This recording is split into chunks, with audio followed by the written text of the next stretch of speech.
Good morning students. Today I teach you grammar standard 4 chapter 11 है tense. Last class में हम लोगों ने टेंस के बारे में पढ़ा था एंड टेंस को टाइम एंड स्टेटस के अकॉर्डिंग डिवाइड किया। तो टाइम में 3 टाइप्स के थे, present tense, past tense and future. And status में था, स्टेटस के अकॉर्डिंग 4 टाइप के थे, indefinite, continuous, perfect, perfect continuous. Okay, so अब उसके बाद में कोई भी सेंटेंस हो या कोई भी टेंस, उसमें क्या आता है, वर्ब आती है। वर्ब का एक अहम रोल होता है। सो वहां पर हम वर्ब के बारे में आज पढ़ेंगे। यहाँ मैंने वी, डू, हैव 3 वर्ब लिए, इनके अकॉर्डिंग हम बताएंगे कि वर्ब को कैसे यूज करते हैं, किस फॉर्म में यूज करते हैं। सो लास्ट क्लास में हम लोगों ने वर्ब के बारे में भी पढ़ा था। इससे लास्ट क्लास में वर्ब वाला चैप्टर जो पढ़ा था, उसमें वर्ब को हम लोगों ने 3 फॉर्म में यूज किया था, present, past and past participle. Okay, and यहाँ पर हम आज पढ़ेंगे 5 वर्ब के 5 फॉर्म। तो 5 फॉर्म कौन कौन से हैं? एक तो ये तो प्रेजेंट हो गया, past and past participle. And ये जो है यहाँ पर वर्ब का 4th फॉर्म, इसमें क्या होता है, वर्ब का फर्स्ट फॉर्म यानी कि प्रेजेंट इंडेफिनिट, प्रेजेंट टेंस की plus ING. Okay, plus ING, तब जाके ये 4th वाला बनता है। 4th वाला फॉर्म वर्ब का बनता है। इसमें क्या होता है, वर्ब की first form plus ING. And ये जो वर्ब की 5th फॉर्म जो है, ये कैसे बनती है, इसमें हम सिंगुलर यूज करते हैं। वर्ब की singular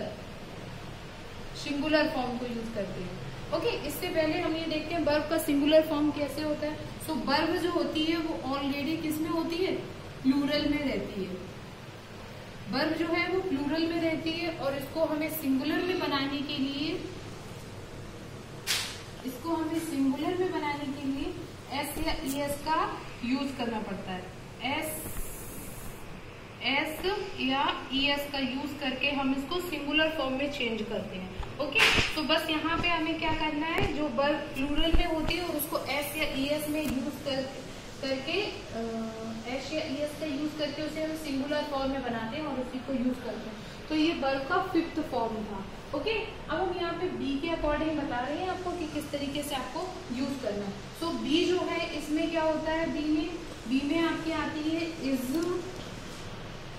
M, are. Okay, is, am, are. Be के अंदर ये 3 होते हैं, इज, एम, आर। तो इसके अकॉर्डिंग हम बता रहे हैं। बी में यहाँ पे फर्स्ट फॉर्म में आर या एम या इज यूज कर सकते हैं। एंड ओके, एंड यहाँ पर बाज वर्ब सेकेंड जो पास्ट में है, पास्ट में बाज वर्ब का यूज करेंगे। एंड जो पास्ट पार्टिसिपल है, इसमें बीइंग का यूज करेंगे। ओके, अब इसके बाद में आता है यहाँ 4th फॉर्म जो है वर्ब की, उसमें बी को हम कैसे यूज करेंगे। सो ये जो बी है, इसमें देखो प्रेजेंट की be, okay, and plus ING. So जाके ये बनता है 4th form. Okay, and next जो है 5th फॉर्म, इसमें क्या करते हैं, इसमें एस या ईएस लगा के हम यहाँ सिंगुलर रूप में उसको यूज करते हैं वर्ब को। ओके, अब फिर आता है डू का, do, did, done, doing, does. इसमें क्या होता है, डू प्रेजेंट में डू, और फिर इसमें does, did, done, doing and does. फिर have, had, had, having, has. So ये थे आपके वर्ब के कुछ फॉर्म। अच्छा, वर्ब जो होती है, वर्ब में एक तो आपकी हेल्पिंग वर्ब होती है और एक होती है मैन वर्ब। मैन वर्ब, अच्छा, किसी सेंटेंस, जो सेंटेंस होगा वो मैन वर्ब के हेल्पिंग वर्ब के बिना चल सकता है, बट मैन वर्ब जो होती है वो बहुत इंपॉर्टेंट होती है। मैन वर्ब कौन सी होती है, जैसे कि कोई भी एक्शन हो रहा है, जैसे कि रन, दौड़ना, राइट, लिखना, इस तरीके के जो कोई एक्शन हो रहा है, और भी है रीड, प्लेइंग। ओके, सो ये जो है ये हमारी मैन वर्ब है। और इसके साथ में जो हम यूज करते हैं, जैसे कि ये, तो ये थी हमारी हेल्पिंग वर्ब। ओके, सो कोई भी सेंटेंस होगा वो मैन वर्ब के बगैर नहीं होगा, उसमें मैन वर्ब होगा ही होगा। और अगर किसी सेंटेंस में मैन वर्ब नहीं है, तो उसमें जो हेल्पिंग वर्ब होगी वही वहां पर मैन वर्ब के काम करेगा। ओके, सो ये थे आपके कुछ वर्ब के फॉर्म। एंड इससे अब हमने जो लास्ट क्लास में प्रेजेंट टेंस के 4 फॉर्म पढ़े थे, तो एंड पास्ट के 4 फॉर्म पढ़े थे, एंड फ्यूचर के सभी के 4 फॉर्म्स पढ़े थे। तो उसी का जो फर्स्ट फॉर्म है प्रेजेंट इंडेफिनिट टेंस, वो पढ़ते हैं। Next, present tense. सो ये जो प्रेजेंट टेंस का फर्स्ट वाला फॉर्म है प्रेजेंट इंडेफिनिट टेंस। सो हम इसको आज पढ़ेंगे फर्स्ट फॉर्म को। प्रेजेंट इंडेफिनिट में क्या होता है, उसमें हम लोग पॉजिटिव पॉजिटिव और निगेटिव को मिला के एक सेंटेंस बनता है असर्टिव, या हम उसको ऐसे कह सकते हैं असर्टिव। Okay, assertive. और अगर इसको हम अलग अलग रखते हैं तो यहाँ पॉजिटिव में क्या होता है, subject plus helping verb plus man verb plus object plus full stop. Okay, जैसे कि मैंने यहाँ पे आपको एग्जाम्पल में दिया है, ये जो ई है, ही है, ये क्या है आपका सब्जेक्ट है।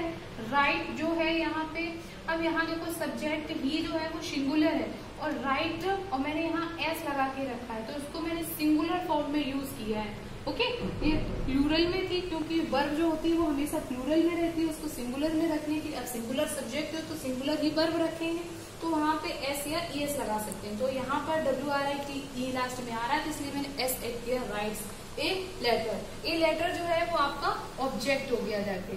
ओके, तो इस तरीके से, और ये आपकी मैन वर्ब थी, एंड हेल्पिंग वर्ब जो होती है वो इसी में छुपी हुई होती है।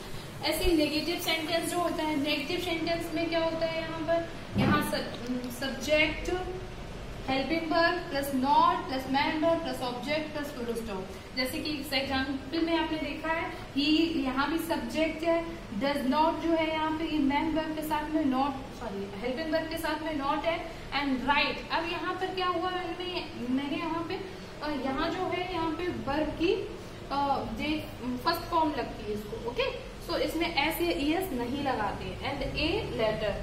और तो ये आपको समझ में ही आ गया होगा, ए लेटर ऑब्जेक्ट हो गया, subject main verb and helping verb. फिर आता है इसका नेक्स्ट सेंटेंस इंटेरोगेटिव। इंटेरोगेटिव में क्या होता है, सबसे पहले आपकी हेल्पिंग वर्ब आ जाती है, फिर subject main verb object, and जो इंट्रोगेटिव सेंटेंस होते हैं उसमें क्वेश्चन पूछा जाता है। सो लास्ट में क्वेश्चन मार्क जो है वो लगाना नहीं भूलते, it is very important. So यहाँ पर मैंने देखा फर्स्ट में लिखा इसका example, does he write a letter. तो यहाँ पे डज जो है ये हेल्पिंग वर्ब है, इसको मैंने पहले रखते हैं, इसके बाद सब्जेक्ट, फिर मैन वर्ब, फिर object. Okay, so I hope ये आपको समझ में आए होंगे। एंड इसमें एक और होता है WH फैमिली, जो कि अब वैसे तो आपके सिलेबस में ये नहीं है, आपके सिलेबस में सिर्फ present tense, past tense and future tense, इनके जो फॉर्म है उनके बारे में नहीं बताया गया है। बट हम लोग टेंस पढ़ रहे हैं तो पढ़ लें, आगे भी आगे जो क्लास आएगी उसमें आपको थोड़ी हेल्प मिल जाएगी। ओके, तो हम लोग होमवर्क में क्या करते हैं, वह मैदान में खेलता है। यहाँ मैंने आपको हिंदी में सेंटेंस दिए हैं, इनको आपको ट्रांसफॉर्म करना है इंग्लिश में। ओके, सो वह मैदान में खेलता है। अब ना ही तो ये पता है कि वो खेल रहा है, और ना ये पता है कि वो खेल चुका है। ओके, यहाँ खेलता है, डेली खेलता है या एक दिन खेला, कुछ भी हो सकता है। तो यहाँ पर ये कहते हैं प्रेजेंट इंडेफिनिट टेंस है, तो लास्ट में ता है आ रहा है। ओके, तो यहाँ वह जो है वो ही है, वह की इंग्लिश होती है ही, और ही जो है वो यहाँ पे सिंगुलर है, इसलिए हम यहाँ पे सिंगुलर वर्ब यूज करेंगे। प्ले खेलना, उसमें एस लगा देंगे, प्लेज हो जाएगा। तो ही प्लेज, मैदान की क्या होती है, फील्ड। ओके, तो he plays in the field, इस तरीके से करेंगे। एंड सेकेंड, हम स्कूल जाते हैं, हम जो है वो प्लूरल है। प्लूरल में आपके जो आते हैं, जो प्लूरल होते हैं उसमें आता है you, I, they, we. Okay, इस तरीके से और भी हैं जो आपके प्लूरल में आते हैं। सो यहाँ पे वी, गो, यहाँ पर गोज नहीं करेंगे, ईएस नहीं लगाएंगे क्योंकि यहाँ प्लूरल है, और प्लूरल है तो वर्ब को हम प्लूरल फॉर्म में यूज करेंगे, गो टू स्कूल। एंड गाय घास नहीं खाती है, इसमें नहीं वर्ड आ गया, नेगेटिव हो गया ये। So the cow does not eat the grass. And क्या रोहन पत्र लिखता है, अब यहाँ पे देखो क्या है, ये इंटेरोगेटिव का सेंटेंस है, क्वेश्चन पूछा है तो लास्ट में क्वेश्चन मार्क लगाना है आपको। एंड क्या, तो डज रोहन राइट लिखना, पहले ये मैन वर्ब है आपकी, एंड लेटर। ओके, तो इस तरीके से आपको ये होमवर्क में करनी है, और भी सेंटेंस आप कर सकते थे बट यहाँ स्पेस नहीं। ओके, सो ये था ये तो प्रेजेंट इंडेफिनिट टेंस का। एंड इसका जो सेकेंड फॉर्म होगा प्रेजेंट कंटीन्यूअस टेंस का, वो हम लोग नेक्स्ट क्लास में पढ़ेंगे। Okay, so thank you.